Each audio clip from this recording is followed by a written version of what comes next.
Wayne Waite and Louis Gallant had been best friends for many years. On the morning of January 14th, 1984, their friendship was tested to the limit high up in the mountains of Nova Scotia, Canada.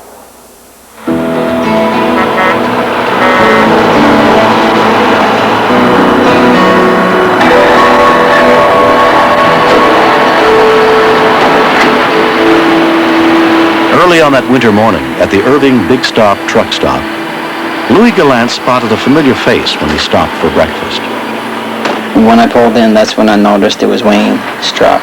So I just figured, well, I'll go wake him up and we'll probably run down the road together. Hey, Wayne, in there?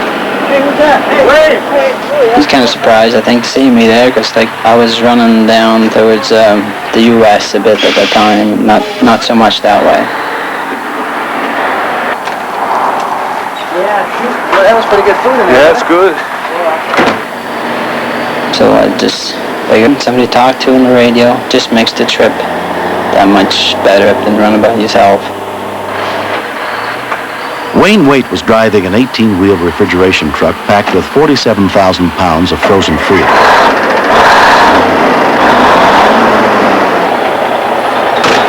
Louis' flatbed semi was hauling 33,000 pounds of steel.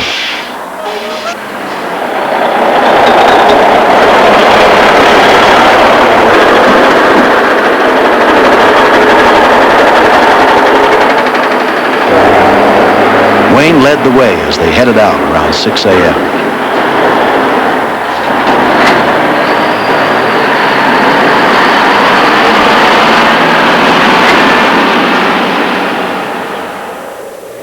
Though they both drove for the same company, it was the first time they had ever driven this road together. So we'll just run along, chatting back and forth on CB radio. Okay, why don't you head on up and I'll watch our tail, Wayne? Okay, yeah, just bring it on in behind me there. You never did have the guts to go by me anyways. Come on and we'll just get on up this hill. Okay, but feeling my oats today, Wayne. Yeah, she looks like she's running pretty good there. I think I better watch what I'm saying, huh?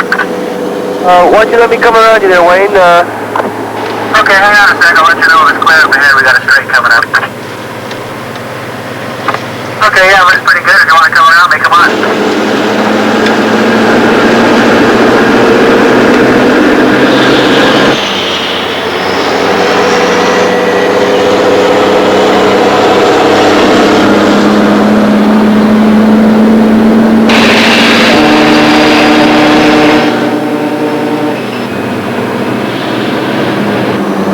I just decided to go by him. I don't normally do that. It's just something, I don't know, just done it that day. Oh, now there's the first time for everything. I've never had to look at your taillights before. As soon as the vehicles get to the top of the mountain, they're approaching a grade that they have to slow down, use lower gears. They have to approach 180-degree turns, as it's a very treacherous mountain that they have to come down on.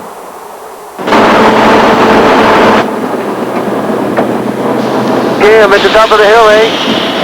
Okay, buddy, what do you think about coming off here about 20 miles an hour? That's about top for me. I don't want to go through those S-turns any faster than that, Wayne. Yeah, me neither. We'll just take her down here easy, yeah? I'll get back to you in a minute. I'm going to check the brakes, see how they're doing.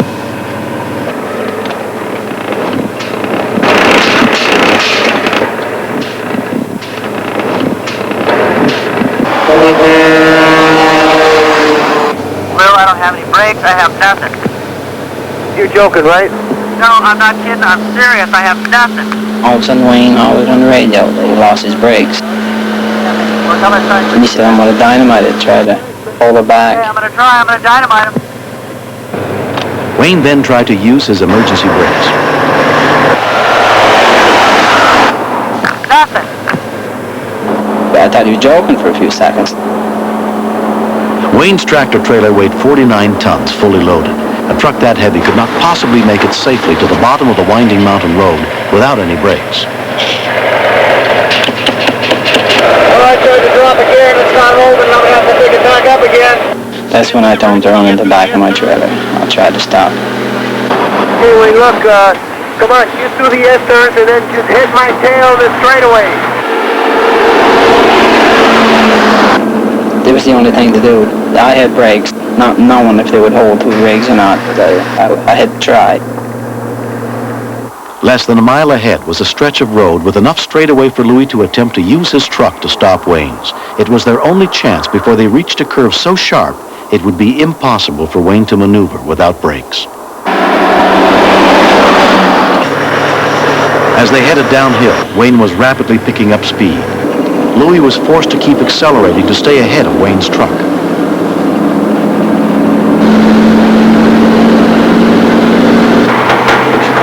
I don't know whether I can make it. I'm going to have to jump. Stay with the rig. You're going too fast. You'll kill yourself if you jump out now, Wayne. The chances are very slim. If he would have tried to jump, most likely his rig would have ran over him or something.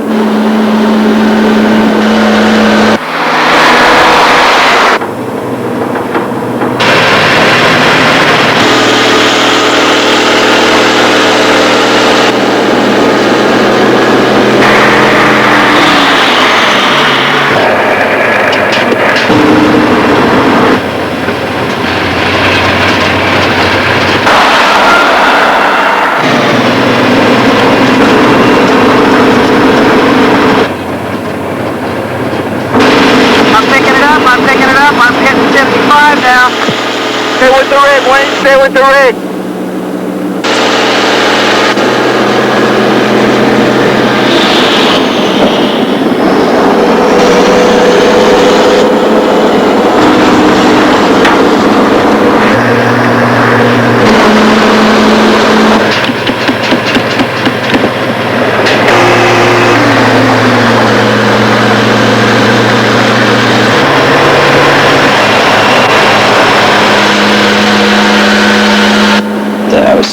Just trying to pay attention to what I was doing. Like, I gotta watch the impact. I gotta try to match his speed.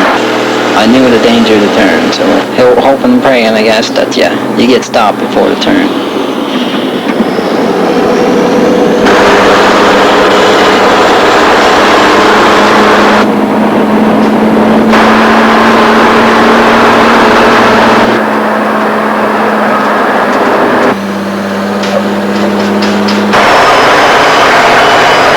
Okay, come on in, stay straight.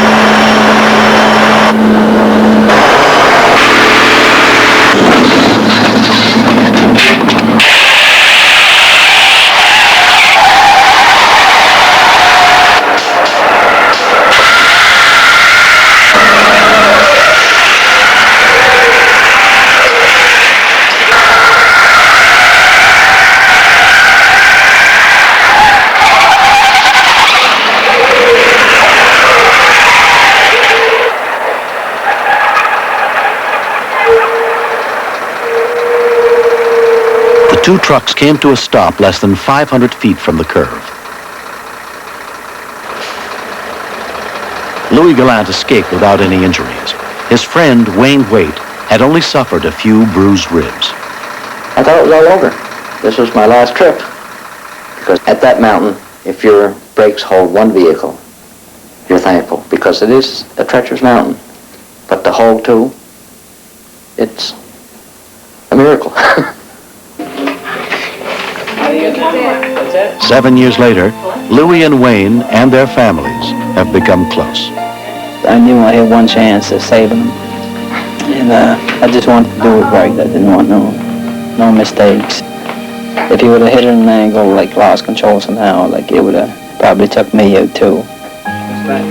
Louis would do it for anybody. Like, he's that type of person. He was a friend before that, but he's a special friend now. It's quite an experience. You never forget. It's once in a lifetime. You never want it to happen again. Just a memory. I just soon leave it there. Wayne still drives semis for a living, but 3 years after that day, Louis retired from trucking. Next. She said she had a real bad headache.